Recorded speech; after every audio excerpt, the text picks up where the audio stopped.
अच्छु ओडिशा रे आउ एनपीएस कहले आपण मैंने समस्ते जानते बहुत दुख आमर आमर एते दिन पर्यंत आम डिमांड को आम सरकार पाखे रखुचु किंतु से कौन प्रकार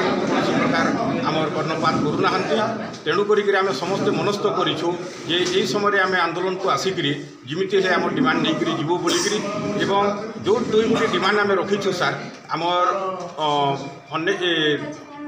2017 मसीह आमर क्वालिफिकेशन अपग्रेड होता किंतु तथापि आमको पोस्ट अपग्रेड करी से अनुरूप आमको ग्रेड पे मिली ना सहीटा आमको बहुत दुख लगिला एवं आम चाकरी जिते बेले 2001 आरंभ करी आम चाकरी करी आसलु सार अनेक थर निजुक्ति है किंतु से 6 वर्ष 8 वर्ष आमर कंट्राक्चुअल पीरियड को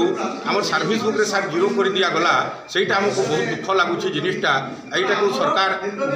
शुणा बहुत दुखर कथा यार आगु ये कंट्राक्चुअल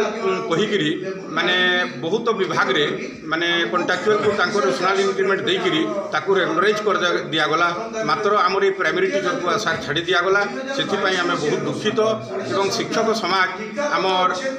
छात्र छात्री भविष्य गढ़ा आमर शिक्षक मान हाथ में रोचे आम गुरु किंतु आमर कथा न शुणा बहुत दुखद विषय तेणु सम्मानीय मुख्यमंत्री सम्मानीय शिक्षा मंत्री निश्चित भाव में आमको आगुरी आश्वासना देते जे प्राथमिक शिक्षक होती शिक्षार मेरुदंड तेणुक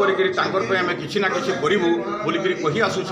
सहीटा को आम नापी आसंता 5 तारिख में आसबू यहाँ आमर 30टा जिलूर लक्षाधिक शिक्षक ये राजरास्ता को ओह्लैबू सार धन्यवाद। प्राथमिक उच्च प्राथमिक विद्यालय रे जो शिक्षक शिक्षयित्री मैंने काम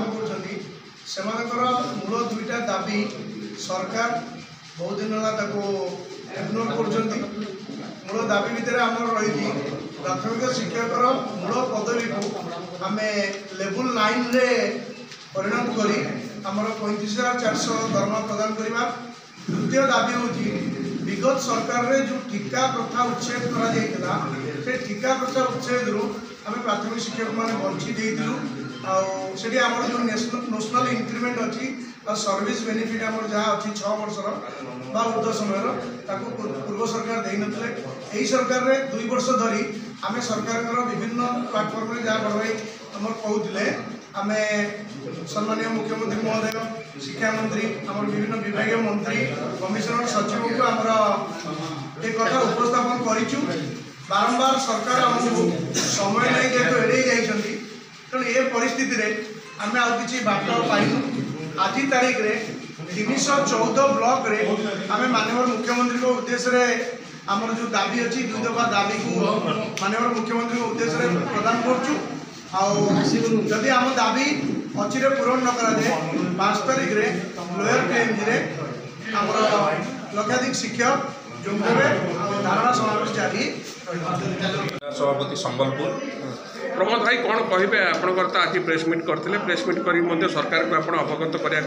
चाहूँगी जे सरकार जब आप दाबी ना 5 तारिख में आप धारणा बसे आमर पुराणा बहुत पुराणा मुख्य दाबी है आमर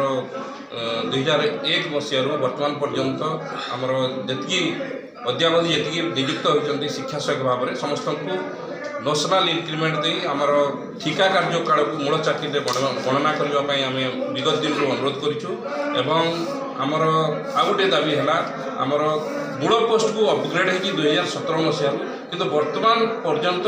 आमर क्वालिफिकेशन केवल अपग्रेड होगी किंतु दरमारे आमर असंगति अच्छी से 2टी डिमांड को नहीं आम